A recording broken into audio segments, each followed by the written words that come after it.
नमस्ते, स्वागत है आप सभी का बी वेल्दी हेल्प लाइफ में। आज का सेशन रिकॉर्डेड है और आप कहेंगे इस बार भी रिकॉर्डेड, पिछले हफ्ते भी तो रिकॉर्डेड ही था।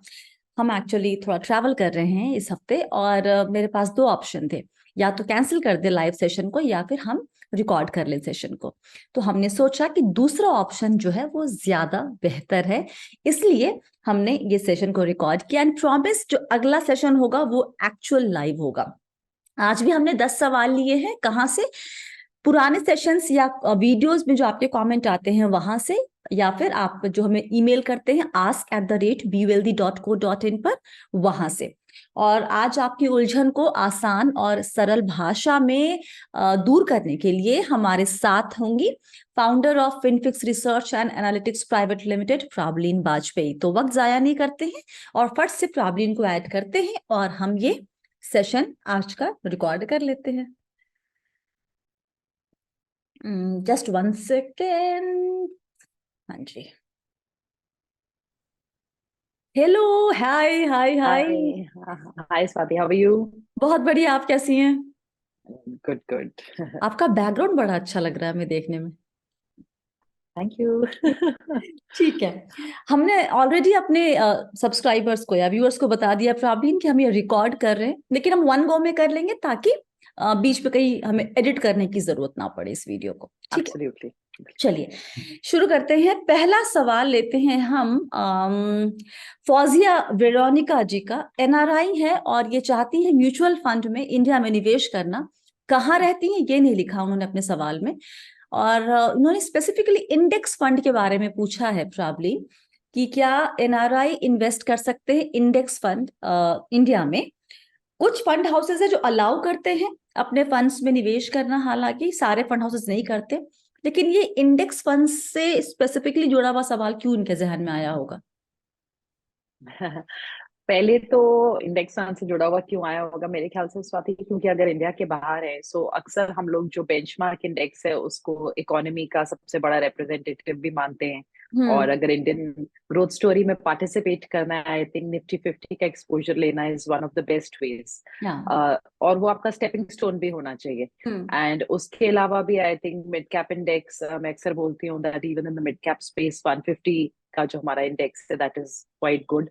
हम्म। और अगर आप अभी इवन स्मॉल कैप के इंडेक्सेस देखो ईयर टू डेट, अगर हम इस हफ्ते को ना देखें जब हमने 5-6% की गिरावट देखी है, hmm. Even the micro cap and the small cap indexes 50-70% के ईयर टू डेट रिटर्न्स पे हैं।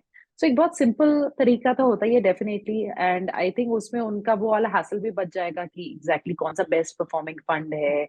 और उन सारी जो हम हर्डल्स को करीबन साइड में कर देंगे। आई जी। Think it's a very good way.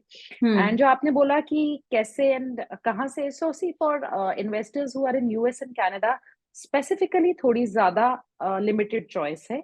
The good part is जैसे इंडेक्स फंड्स में अगर हम बात करें, UTI is one of the oldest जिनका जैसे निफ्टी 50 का इंडेक्स फंड है, निपॉन हो गया, ये सारे फंड हाउसेस अलाउ करते हैं इवन यूएस एंड कनाडा के सिटीजन्स को। एंड अदर देन दैट वैसे भी उतनी ज्यादा रिस्ट्रिक्शंस और प्रॉब्लम्स नहीं है अगर आप दुबई में हैं, कहीं यूएई में हैं। So okay. Depending on her location actually उनको बेटर गाइडेंस मिल सकती है। हम्म। अगर वो किसी भी, अगर मतलब index fund is a kind of mutual fund, so अगर उस उनका fund house mutual funds allow करता है उस कंट्री को, तो और उनके पास इंडेक्स फंड्स हैं, तो यस शी कैन डेफिनेटली ये अब इन्वेस्ट। मुझे याद है किसी ने कहा था कि एनआरआई, मुझे ये नहीं पता कि वो सभी के लिए है या नहीं, लेकिन उन्हें अगर अपना निवेश शुरू करना है तो उनको फिजिकली प्रेजेंट होना होगा इंडिया में to start the investment. There are certain fund houses जहाँ पे ये कंपल्शन नहीं है अच्छा। एक्चुअली, बट यस आप इसको सॉर्ट ऑफ गिवन लेके चलो, बिकॉज क्या होगा स्वाति कि आपको अपनी केवाईसी तो करानी ही है hmm. To get started. And वो डिक्लेरेशन काफी फंड हाउसेस लेते ही हैं कि आपकी फिजिकल प्रेजेंस होनी चाहिए। हम्म। एंड अगर उनके पास एनआरओ अकाउंट लेट से नहीं है अब तक, या नहीं खोला, सिर्फ बाहर का ही अकाउंट है, देन वो सारा जो डॉक्यूमेंटेशन है वो डेफिनेटली करना होगा। हम्म। एंड जो रिस्ट्रिक्शंस है दैट्स व्हाट आई सेड कि फंड हाउस वाइज वेरी करेंगे और हम्म। उनके क्या प्रोसीजर्स होंगे। बट हाँ, आप उस चीज को मान के चलो दैट शुरुआत में कहीं ना कहीं वहां बैठे बैठे करना थोड़ा डिफिकल्ट होगा, दो इट इज पॉसिबल, बट बहुत लिमिटेड हो जाएगा उनका चॉइस उसमें। ऑलराइट। अगला सवाल राहुल घोष जी का। यूटीआई निफ्टी इंडेक्स फंड में 10,000, पराग पारिक फ्लेक्सी कैप में 5,000, निपॉन स्मॉल कैप में 5,000 और इसके अलावा मेरे ऐसे टैक्स सेवर में एक मुश्त निवेश करते हैं हर साल पिछले 2 साल से। पोर्टफोलियो पे राय चाहते हैं और जानना चाह रहे हैं कि कुछ बदलाव की जरूरत है या नहीं। सो यूटीआई का आपने लार्ज कैप का कवर हो रहा है, पीपीएफएस, फ्लेक्सी कैप, और अभी थोड़ा सा क्योंकि इवन यूएस मार्केट्स थोड़ी सी हिली हुई हैं तो अभी इस टाइम पे यहाँ पे भी हमें दिख रहा है वो वाला स्मॉल कैप है। Again mid caps are missing Swati, यहाँ पे मिड कैप फंड नहीं है उनके पास। जी। और अगर आप लास्ट 6-7 ईयर्स का भी XIRR देखोगे एसआईपीज के लिए, और अगर हम ब्रॉडली बेस्ट परफॉर्मर इंडेक्स ये mid cap and small cap funds को देखें तो mid cap funds I think such an important constituent होने ही चाहिए पोर्टफोलियो में। तो जो इन्हें बोला है कि कुछ चेंज, तो I think an addition of a mid cap fund, क्योंकि जो इनका पीपीएफएस का है वो भी थोड़ा लार्ज कैप की तरफ ही, उसमें ज्यादा पैसा है। तो इंडेक्स फंड और पीपीएफ को मिला के ये ब्रॉडली अपना लार्ज कैप एलोकेशन लेके चल सकते हैं। तो अगर एक्स्ट्रा पैसा नहीं लगा सकते तो थोड़ा सा वहां से निकाल के allocation in a mid cap fund, index ही उठा ले मिड कैप 150। अच्छा, मैं ना आपसे बात करते करते अभी आप जब कह रही थी तो मैं निपॉन इंडिया पता नहीं क्यों मेरे मन में आया कि इसका पोर्टफोलियो जरा देख लिया जाए, क्योंकि नॉर्मली स्मॉल कैप में थोड़ा बहुत एक्सपोजर मिड कैप का ठीक ठाक इनफैक्ट मिल जाता है। तो बड़ा इंटरेस्टिंग, मैंने वैल्यू रिसर्च की साइट पे अभी देख रही हूँ, इनमें लार्ज कैप में करीब 15% का एक्सपोजर दिख रहा है फिलहाल, ये निपॉन स्मॉल कैप। ज्यादा मिड रखते कैप हैं। में 45.85% का है और स्मॉल कैप में 39.07% का है। स्मॉल कैप It's में wrong. आइडियली स्मॉल कैप का एक्सपोजर ज्यादा होना चाहिए ना? नहीं स्वाति, थोड़ा सा डेटा भी कई बार गड़बड़ होता है। Fact sheet is the best place to check. यहाँ पे कई बार उनका अपना जो मार्केट कैप का let's say last filter apply हुआ होगा, उस हिसाब से शायद ये डिफरेंस डेटा दिख रहा है, शायद इसलिए। अपडेट नहीं हुआ हाँ होगा। जी, मैंडेटेड है 65% तो आपको स्मॉल में for a small cap fund, और 65% आपको मिड कैप में रखना ही है। सो टेम्परली हो सकता है, बट ये आपको सिर्फ निपॉन में नहीं, ये कई बार वैल्यू रिसर्च पे कुछ और फंड्स में भी दिखता है। शायद आप एसबीआई का भी चेक करो तो कुछ आपको ऐसा ही दिखे। एक सो बार उसका आई फैक्ट शीट बाद में चेक करके देख लेते हैं, बाद में, अभी नहीं। या fact sheet should be checked. चलिए, अगला सवाल है, इनका नाम तो पता नहीं लेकिन इनका जो हैंडल था वो था play with Vihan. How to accumulate emergency fund, और प्लीज एफडीज और आरडीज रेकमेंड मत कीजिएगा मुझे। अब नाम पे हंस रही है ना अभी भी। हाँ, प्ले ओके। सो जो बिहान जी है, पहले तो स्वाति कितना करे emergency corpus. So if in case he is in a job where he has stability, मतलब गवर्नमेंट जॉब है कुछ या भी नहीं किसी लिखा है, बस पीएसयू यही एक वगैरह के सवाल था कि साथ है। एक्यूमुलेट कैसे करते हैं, पैसे बचा के करते ओके, हैं। पहली बात तो कि आपको सेव करना पड़ेगा इमरजेंसी फंड तो के लिए। फिर 12 महीने का खर्चा एक तो हम्म। एक्यूमुलेट कर ले। हम्म। अगर हम लोग मान के चलते हैं कि प्राइवेट सेक्टर में है या कुछ अपना काम है, तो 12 महीने का, इसमें आपके राशन पानी, सारा ग्रोसरी एंड इलेक्ट्रिसिटी बिल्स, आपकी जो भी ईएमआईज हैं, और आपका इन्वेस्टमेंट्स हैं, प्रीमियम्स हैं, वो सारा कुछ केटर होना चाहिए। तो अगर मान लेते हैं 50,000 है तो इंटू 12, 6 लाख का आपका कॉर्पस होना चाहिए। Now Swati, it's very difficult कि इस टाइप की रकम आप एकदम से जुटा लो। सो आरडी हम इसलिए अक्सर बोल देते हैं क्योंकि it's a more familiar way to do it. But if he is already investing in mutual funds, then एक ultra short term debt fund में कर सकते हैं, और कुछ लिक्विड फंड्स भी अलाउ करते हैं इनफैक्ट, तो कुछ लिक्विड फंड्स। सो एक एसआईपी कर ले अपनी, जी। 10, 15, 20,000 what ever he can put on a monthly basis. And उसमें अगर कुछ महीने के एंड पे पैसा बचता है, देन इवन एक लमसम डाल सकते हैं। और जो रिटर्न्स हैं वो एफडी-आरडी वाला ही मिलेगा। So if he is looking for better returns, वो हमारे पास चॉइस यहाँ नहीं है, because we can't take risk. और वैसे भी other than emergency that, fund के लिए कर रहा है ना, तो आपको वहाँ रिटर्न पर्पस ही आपको है कि भाई इमरजेंसी में तुरंत liquidity should be more important than return. Important, absolutely. So arbitrage भी कर सकते हैं if you are high net worth individual, तो कई लोग प्रेफर करते हैं, पर उसमें पे आउट आपका E+2 हो जाएगा। जी जी। तो from taxation point of view, some people prefer. Okay, alright. Ram Prasad ji का सवाल है कि रिटायरमेंट पीरियड के लिए रेगुलर एनुअल विथड्रॉल के लिए मल्टी एसेट फंड कैटेगरी कैसा रहेगा, 20 से 25 साल के लिए? मल्टी एसेट्स, सी, सॉरी, जब हमने ये 2020 में सर्कुलर आया था कि जो हमने ये फ्लेक्सी कैप का क्रिएशन देखा, और the change in the mandate कि आपको मिनिमम 25% रखना है, उसके बाद ये आया है कि आपके फ्लेक्सी कैप में अब आप कहीं पे भी कैसे भी घूम सकते हैं लार्ज मिड स्मॉल में, और आपको मल्टी कैप में मिनिमम 25% तो होल्ड करना ही है। हम्म। सो एज अ कैटेगरी बहुत अच्छी है मल्टी कैप, बिकॉज आपको I स्मॉल और think मिड का he's भी asking एक्सपोजर दे रहा about है। probably multi asset, मतलब जिसमें वो सोना 3 एसेट क्लास होने ओके, मैंडेटरी है। ओके, हाँ, okay, not multi multi asset. Cap. Hmm. So multi-asset as a category is totally fine for a SWP, because हम्म। हमें कहीं ना कहीं वो स्टेबिलिटी चाहिए। तो अगर हम लोग अक्सर बोलते हैं कि बैलेंस्ड एडवांटेज फंड, या फिर वहां पे भी हमारे पास 2 एसेट क्लासेस हैं, और या मल्टी एसेट फंड जहाँ हमारे पास 3 एसेट क्लासेस हैं, so for SWP it is decent. SWP का वो कितना रखे, पे आउट कितना रखे, वो इम्पोर्टेंट होगा। तो अराउंड 5%, 6% से ज्यादा सेट ना करें, बिकॉज मल्टी एनुअली एसेट में भी, आपके, एनुअली भी। हाँ, आप एनुअली इस टाइप का रख के चलें, बिकॉज अगर आप उसको डिप्लीट नहीं चाहते हो, हम्म। और आपका थोड़ा सा एप्रिसिएशन भी होना चाहिए टू केटर फॉर इन्फ्लेशन, हम्म। स्वाति, और हम अगर 9 to 11% के बीच में भी एक्सपेक्टेशंस लेके चले, बिकॉज सी मल्टी एसेट में भी हर फंड डिफरेंटली मैनेज्ड है और परफॉर्म करता है। हम्म। तो जो अपना पे आउट है बहुत हाई शुरू में ही एक्सपेक्टेशंस के साथ ना चले, आप थोड़ा कम सेट करेंगे तो इजियर रहेगा, डिप्लीट नहीं होगा उनका जो कॉर्पस है। Otherwise it's a good category. और मल्टी एसेट में इक्विटी टैक्सेशन होता है प्रॉब्लम, या not debt all, taxation? Not all. जो अभी फाइनेंस मिनिस्टर ने जब चेंजेस किए हैं ना हम्म। स्वाति, हम्म। जब मार्च में किए थे, हम्म। उसके बाद से कुछ फंड हाउसेस अभी भी आर्बिट्राज के थ्रू इक्विटी एलोकेशन 65 मेंटेन कर लेते हैं। हम्म। पर फॉर एग्जांपल SBI है, SBI is with debt with indexation. Indexation, so okay. इनको चेक करना पड़ेगा कि जिस फंड हाउस में लगा रहे हैं, पर आप ज्यादातर मान के चलो अगर तीनों में एक साइजेबल अमाउंट रखना है, तो हम्म। डेट वाला इंडेक्सेशन बेनिफिट इनको मिल जाएगा, मिल बिकॉज जाए। 35% तो कोई भी एक्विटी में रख ही लेगा, उतना करेक्ट। आराम से मेंटेन हो जाएगा, तो इंडेक्सेशन वाला टैक्सेशन हो जाएगा। ऑलराइट। अगला सवाल, अगला सवाल राकेश बिटलिंग बिटलिंग जी का है। थोड़ा लंबा सवाल है। 35 साल उम्र है, 2 बच्चे हैं। एक बेटा है 3 महीने का, बेटी है 2 साल की। इनका जो फाइनेंशियल टारगेट है वो है 5 करोड़ जोड़ना अगले 10 साल में। अभी कोई डेट नहीं है इनके ऊपर, और 30 लाख इनके पास है लिक्विड फिक्स डिपॉजिट में। IT कंपनी में काम करते हैं, 1 लाख से ऊपर की सैलरी है हर महीने, पुणे में रहते हैं।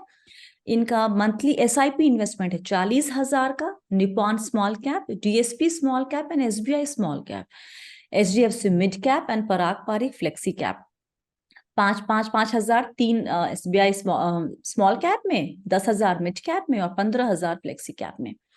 रिटायरमेंट का जो एज रखा है वो है 45 साल, और टर्म इंश्योरेंस है। पोर्टफोलियो रिव्यू कर दीजिए, और साथ में ये भी लिखा है कि I am interested in your suggestions for a systematic withdrawal plan after I turn 40।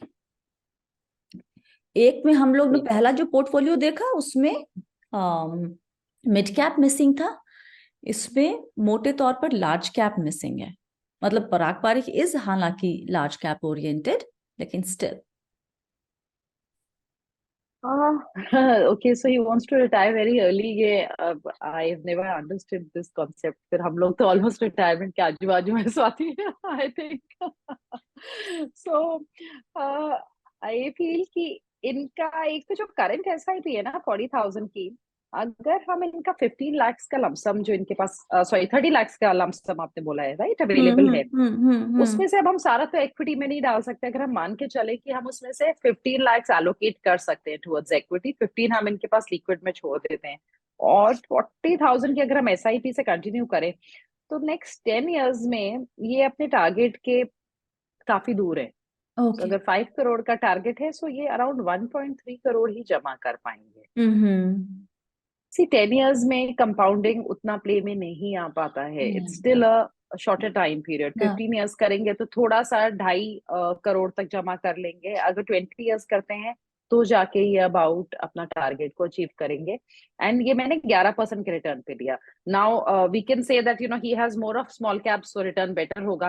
अगर हम 15% रिटर्न ले लें तो भी 10 साल में सिर्फ 40-45 लाख से आगे बढ़ेगा बढ़ पाएगा उनका जो कॉर्पस है। कॉर्पस से। अगर हमने 15% रिटर्न भी ले लिया, because the time period is less, तो एक तो ये अचीवेबल नहीं है। दूसरा, इनको एसआईपी अगर इसको अचीव करने के लिए और करनी है तो इनको करीबन 1.5 लाख की एसआईपी करने की रिक्वायरमेंट है, जो वो कर नहीं सकते हैं। Plus he has 2 young kids, तो उनका भी तो गोल होगा to you know for their education. Yeah. So I feel कि Rakesh ji will have to review his overall planning of retiring so early, या फिर इनको कम पैसे के साथ ये रिटायर हों। कई बार आप रिटायर इसलिए भी होना चाहते हैं because you want to do something of your own. तो ये स्वाति, अगर लेट्स से ये 1-1.25 करोड़ जमा कर ले और उसको जाके एसडब्ल्यूपी की जगह हम ये मान के चलते हैं आरबीआई के बॉन्ड्स में डाल दिया, तो आप महीने का लेट्स से 8 के हिसाब से आप अराउंड 60,000 आप पे आउट आपको मिल सकता है करीबन। इनके सवाल में मुझे But, ये भी लग रहा है कि बहुत चीजें मिसिंग, एज इन कि बच्चों के पढ़ाई, मतलब गोल एक रिटायरमेंट का कॉर्पस तो देख लिया 5 करोड़ का, शायद उसमें फैक्टर इन कर लिया होगा कि बच्चों की पढ़ाई के लिए पैसे उसी में से निकाल लिए जाएंगे। आई डोंट थिंक अगर 40 पे रिटायर या 45 पे हो रहे हैं और आप 40 साल रिटायरमेंट में रहना चाहते हैं स्वाति, तो आई थिंक शायद नहीं इंक्लूडेड होगा, बिकॉज बच्चे भी तो इन लाइक 10-15-20 लाइक 2 साल और 3 महीने का 3 बच्चा महीने है, का मतलब बच्चा, दोनों की education is also 16 to 18 years away actually. So थोड़ा सा उनको अपने पूरे गोल्स पे थोड़ा सा ध्यान देने की जरूरत है।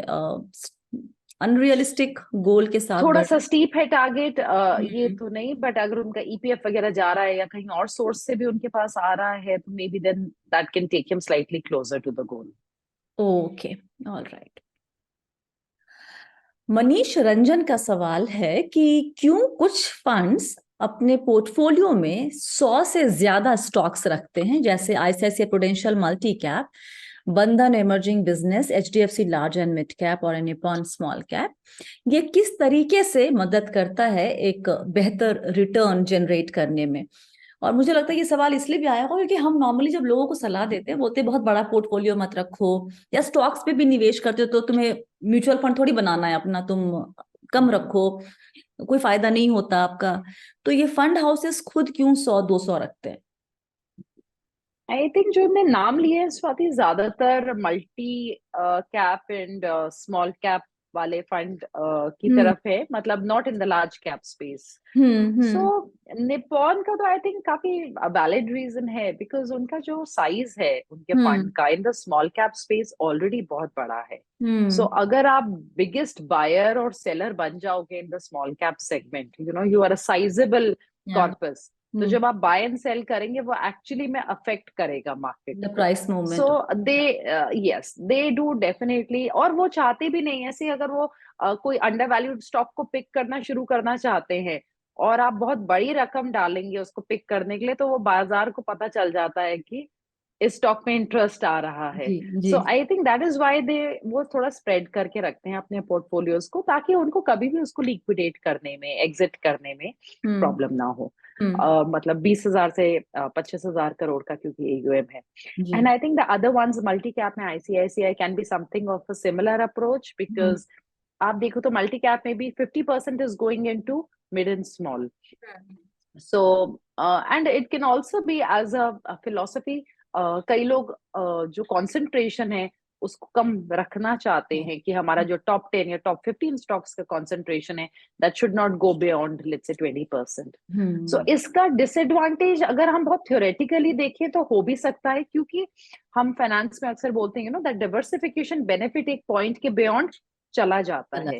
बट अगर हम ये इसको दूसरे तरीके से अप्रोच करें कि इनके पास लेट्स से मल्टी कैप है, तो इनके पास 25 stocks let's say large cap के अच्छे हैं, इनके पास 25-30 मिड कैप के अच्छे और 25-30 स्मॉल कैप के अच्छे हैं, तो वो थोड़ा सा जस्टिफाई हो सकता है, क्योंकि आपका कोई सेम सेगमेंट से तो वो स्टॉक्स नहीं उठ रहे। एक hmm. Just one of the explanations that can be given, and of course the AUM से डिफरेंट। रिलेटेड है, अगर ज्यादा बड़ा एयूएम है तो उस पर्टिकुलर स्कीम में आपको ज्यादा स्टॉक्स देखने को मिल सकते हैं, जैसे Nippon. Not always, not not always. Always. Nippon is one of the. मतलब क्लासिक केस है एक hmm. With in small caps, but जैसे आईसीआईसीआई मल्टी कैप का ईयूएम कोई बहुत ह्यूज नहीं है, या बंधन का जो बंधन उनने का नहीं नाम लिया होगा, आई एम इनके श्योर। हाँ। नहीं है।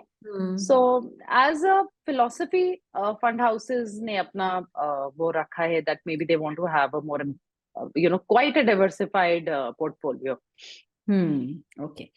रक्षिता का सवाल है कि बजाज फिनसर्व ने अपना Bajaj Finserv banking and PSU fund का एनएफओ पीरियड क्यों एक्सटेंड किया है? ये क्या कहता है बेसिकली? इस खबर का मतलब कैसे निकाला जाए? Well this is not happened for the first time. अभी थोड़े टाइम पहले आई थिंक मार्च में एचडीएफसी ने भी अपने कुछ एक्सटेंड किए जी थे। मतलब ये जी। कॉमन चीज है कि एनएफओ पीरियड में आप अपना थोड़ा सा ड्यूरेशन बढ़ा लें। हम्म। तो आई थिंक जो फर्स्ट रीजन है, definitely you want bigger participation. आपको लग रहा है कि अभी आप उतना नहीं रीच कर पा रहे हैं जो आपका टारगेट था जितना प्रोबेबली आप आपको। टारगेट है एक तरीके से। So you want more participation during the NFO hmm. Time. And the other reason can be, कई बार स्वाति डेट्स ऐसे पड़ जाती है that let's say there are more bank holidays, या हाँ। कहीं कहीं फंस रहा है। लाइक अभी भी फिजिकली भी लोग करते हैं चेक वगैरह के थ्रू, या हम्म। एक्सटेंडेड लॉन्ग वीकेंड्स आ गए, तो कई बार जितना आपने सोचा था आपके पास वर्किंग डेज अवेलेबल होंगे उतने नहीं निकल रहे। सो आई जी। Think that can also be another reason. Hmm. In Bajaj case I feel that can be a reason because अभी दशहरा एंड अक्टूबर सारे 31 तक फेस्टिवल्स का थे। था, और अभी तो इतने या सारे फेस्टिवल्स आ गए बीच में, तो अभी ना हाँ, नवंबर तो I 6। Think that can be the reason, but other than that ऐसा इसमें कोई फाउल प्ले ऐसा कुछ नहीं नहीं, है। कुछ इसका कोई और और मायना नहीं है, हायर, इसलिए जो हाँ उनका या टारगेट था वो उनको अचीव करना हो, उसके लिए और वक्त दे रहे हो, और वो किसी भी वजह से हो सकता है कि वो कम हुआ हो टारगेट से उनके, बिल्कुल। शायद। All right. अगला सवाल नीरज राज का है। 2000 निवेश कर रहे हैं कुछ फंड्स में, नाम सुन लें आप सभी: HDFC multi cap, Quant flexi cap, Invesco focused, Axis growth opportunities, White Oak multi asset, SBI contra, Mahindra Manulife Asia Pacific REIT, Kotak dynamic bond, HDFC corporate credit to risk short and medium term bond with 5K in LRS USA, sovereign gold bond in 5K in NPS and 15K in guaranteed income. Okay, बस उसके बाद है thank you. मतलब राय दीजिए अपनी। Okay. सवाल सवाल कुछ नहीं है, ओके, बस ये यही मेरा पोर्टफोलियो, बताएं क्या कैसा है ये? सो 6 तो इनके प्योर इक्विटी फंड्स हो गए, एक इनके पास रीट है, एंड डायनेमिक बॉन्ड फंड है। 5 के करीब इनके पास डेट स्पेस पे हो गए। फिर इनने एलआरएस के थ्रू यूएस स्टॉक्स पे भी पैसा डाल रहे हैं 5,000। हम्म। एसजीबी भी है, एनपीएस भी एसजीपी है। 5000। गारंटीड इनकम इंश्योरेंस में सबसे ज्यादा डाल रहे या। हैं।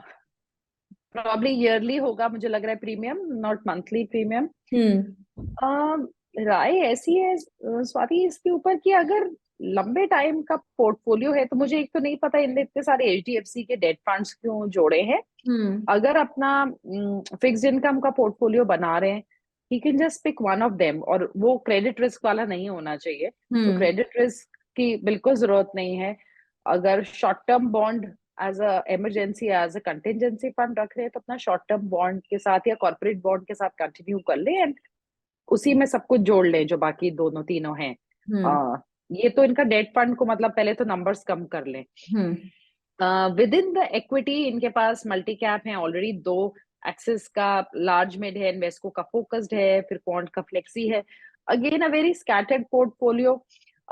एक जो हम कोर लेके चलते हैं, एक आप सिंपल तरीके से एक शुरुआत करो कि आप एक लार्ज कैप उठा लो, एक मिड कैप उठा लो, उसको छोड़ के इनने अभी सारा कुछ डिफरेंट डिफरेंट उठाया है। अगर लंबे टाइम का पोर्टफोलियो है, मुझे लगता है आप सब निकालो, आप पहले दो इंडेक्स फंड जोड़ो और इनमें से एक कंटिन्यू कर ले अपना मल्टी कैप का।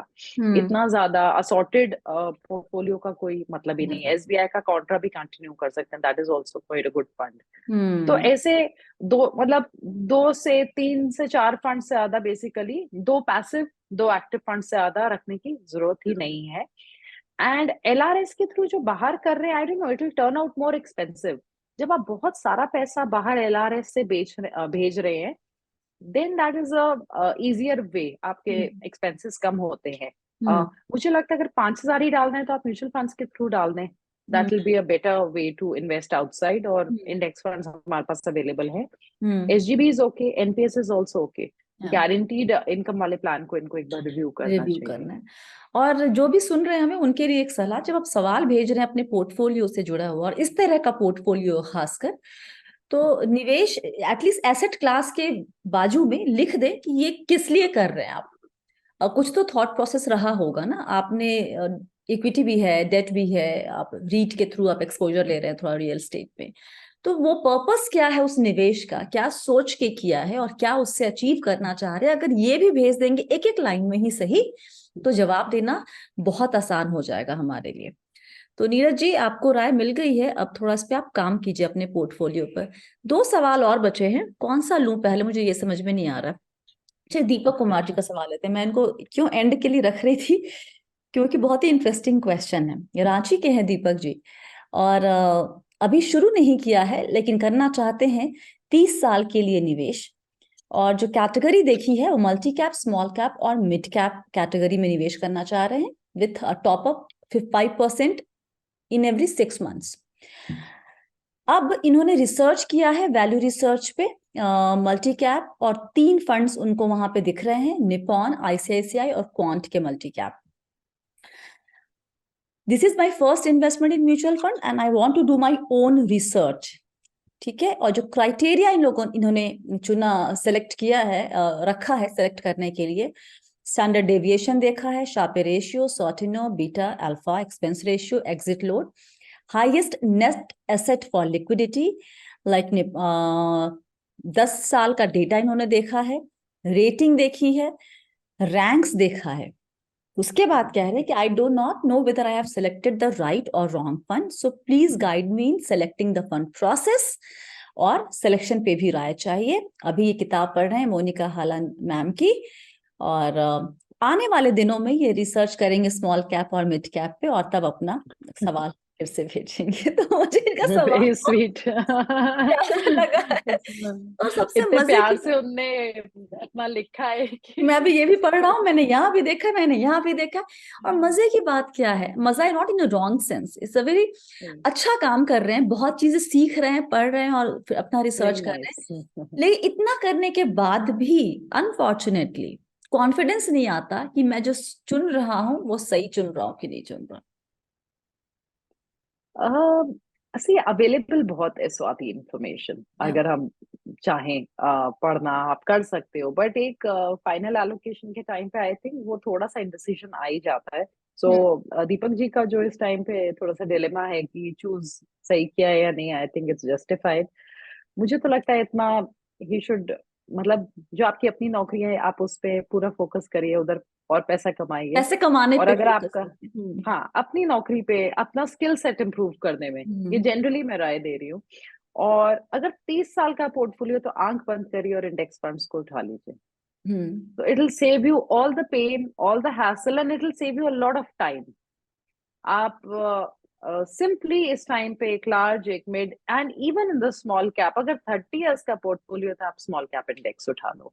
बट सिर्फ चॉइस करने से स्वाति आपका पूरा वो खत्म नहीं होता है। द पॉइंट इज कि अगर आज से 6 महीने, साल बाद, 2 साल बाद उनका पोर्टफोलियो नेगेटिव में हुआ या नहीं चल रहा हो, that is the time when you have to keep the conviction कि I have to stay invested. मतलब चूज करना एक चीज है, जैसे हम शादी में होता है, आपने चुन लिया, शादी हो गई, निभाना एक दूसरी बात होती है।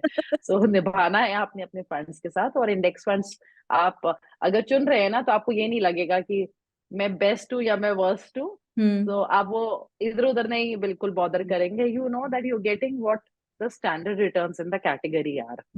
30 इयर्स का पोर्टफोलियो बिना थॉट के सिर्फ इंडेक्स फंड्स का पोर्टफोलियो बना सकते हैं अपना। ऑलराइट, और ऑल द बेस्ट, और किताब पढ़ते रहिएगा, और बताइए कौन कौन सी किताब पढ़े दीपक जी, और हम आपके सवाल का इंतजार करेंगे, मिड कैप और स्मॉल कैप वाला जो सवाल है आपका। एक आखिरी सवाल है दिलीप जी का, इन्हें निवेश करना है 10 साल के लिए और जाना चाहते हैं कि निफ्टी 50 या फिर निफ्टी 50 इक्वल वेट, इन दोनों में से क्या बेहतर होगा कोर पोर्टफोलियो के लिए? दोनों लार्ज कैप इंडेक्स फंड्स हैं स्वाति, एंड बोथ जी। Have some merits. Now let's say कि आपके पास और क्या है पोर्टफोलियो, मतलब इसका जो जवाब है ना, it will also depend on what else is there in the portfolio. अगर मैं पहले इन दोनों का सिर्फ कंपैरिजन कर दूं, हम्म। सो अगर हम 20 साल के कैलेंडर ईयर रिटर्न्स देखेंगे तो हमें लगेगा, अगर आप बैक टेस्टिंग और उससे, कि निफ्टी इक्वल वेट ने ज्यादा सालों में आउट परफॉर्म किया है निफ्टी 50 को। But there will be phases जहां पे निफ्टी इक्वल वेट भी अंडर परफॉर्म करेगा। So depends on the market conditions. Let's say जहां पे 5 स्टॉक्स ही निफ्टी को भगा रहे हैं, वहां पे निफ्टी 50 बेटर करेगा। हम्म। जहां पे it's a broad based rally in the large cap space, वहां पे निफ्टी 50 इक्वल वेट बेटर करेगा। हम्म। दूसरा, ये रोलिंग रिटर्न्स, और अगर हम एसआईपी के रिटर्न्स एक्सआरआर देखें तो भी Nifty 50 equal is slightly better in terms of returns. और एक कुछ मायनों में देखें तो आप रिस्क भी कम हो जाता है, बिकॉज आपका कुछ भी बहुत हाई एलोकेशन नहीं है नहीं स्टॉक होगा। में। Hmm. Slightly expense ratios are hmm. More, and Nifty 50 equal ज्यादातर हमारे जो इन्वेस्टर्स हैं उनके ज्यादा सूटेड होता है, क्योंकि आप एक फ्लेक्सी कैप या मल्टी कैप तो उठा ही लेते हैं। हम्म। आप मिड कैप या स्मॉल कैप में भी कुछ उठाएंगे तो उनके पास ऑलरेडी लार्ज कैप स्टॉक्स होते हैं, और लार्ज कैप स्टॉक्स में आईसीआईसीआई बैंक, वही एचडीएफसी बैंक, वही रिलायंस इंडस्ट्रीज, जो निफ्टी के टॉप पिक्स हैं। राइट। तो आपको उन कुछ 4 5 6 जो आपके टॉप कंपोनेंट्स हैं निफ्टी के, वैसे भी मिल जाएंगे थ्रू अदर फंड्स। सो यहाँ पे अगर आप इक्वल वेट लेते हैं तो आपको, मुझे लगता है कि ज्यादा ब्रॉड बेस्ड एलोकेशन मिलती है to the large cap index. So my vote will go for the equal weight. But ऐसा नहीं है कि हम निफ्टी 50 नहीं सजेस्ट करते हैं या मार्केट के कैप बेस्ड इंडेक्स सही नहीं है। So it will depend on the portfolio कि आपका बाकी कुछ क्या है। पर अगर मुझे कुछ भी नहीं पता, then I would say he should definitely consider equal weight also. But अभी इस साल के रिटर्न्स देख के नहीं, उधर 14%, 13-14% चल रहा है इक्वल वेट का, और इधर 6-7% चल रहा है निफ्टी 50 का। रिसेंसी बायस में आके ना इन्वेस्ट करिए, उल्टा भी हो सही जाता है। वजह मालूम होनी चाहिए कि क्यों जा रहे हैं। Yes, alright, yes. Thank you so much Prabhleen. Actually record करने में बड़े आसानी से हम लोगों ने बहुत सारे सवाल 10 सवाल ले लिए और बड़े नहीं, पर वो आराम लाइव से। कमेंट्स में ज्यादा मजा आता है, मजा आता है ना, क्योंकि दे हाँ, आर क्योंकि मोर सवाल आपको नहीं एंटरटेनिंग ढूंढना ऑल्सो। पड़ता, सवाल मुझे ढूंढना पड़ता। अब वो तो आपका काम है। नहीं नहीं, इवन आई मुझे एंजॉय मजा लाइव आता है जब आप सेशन। पढ़ रहे होते हो, वो मजेदार आपके पास कमेंट्स अच्छे आ अच्छे रहे कमेंट्स होते हैं, आते हैं so उसमें। हाँ, that's yes, चलिए, yes। Thank you so much Prabhleen, और बहुत जल्दी Thanks, मिलते हैं नए वीडियो के साथ। ठीक है, bye bye. thanks Swati, thank you, bye bye। और इसके साथ ही आज का ये be wealthy help live session यहीं पे खत्म होता है। जी हाँ, ये रिकॉर्डेड था, और इसलिए क्योंकि मैं ट्रैवल कर रही हूँ तो मुझे लगा कि ना करने से बेहतर है कि मैं करके इसको रिकॉर्ड करके आपको आप तक आपके सवालों के जवाब दे दिए जाएं। अगले हफ्ते जो होगा वो प्रॉमिस लाइव सेशन होगा, और आप प्लीज कमेंट सेक्शन में अपने सवाल लिखें। अगर इसमें से भी जो अगर आपने गौर से सुना है और आपको जवाब में कुछ लगता है कि कुछ उलझन बची रह गई, कुछ सवाल के जवाब आपको नहीं मिल पाए, वो भी नीचे लिखिए, क्रॉस क्वेश्चन कीजिए, हमें जवाब देने में बहुत मजा आता है। तो फिलहाल के लिए इतना ही। याद रखिए, आप है मेरी रानी स्वाति के साथ, और हम सब हैं बहुत ही सावधानी और समझदारी के साथ अमीर बनने के सफर पर। आपको डिस्क्रिप्शन बॉक्स में टाइम स्टैम्प तो इस पर पक्का मिल जाएगा, क्योंकि पहले से रिकॉर्ड किया हुआ है। तो और या अगर आप मुझे इंस्टा पे या ट्विटर पे फॉलो करना चाहते हैं तो वो लिंक आपको मिल जाएगा, कहाँ से आप फॉलो कर सकते हैं। तो वक्त देने के लिए बहुत बहुत शुक्रिया। आप सभी को बहुत सारा प्यार और दुलार। Stay blessed, healthy and be wealthy.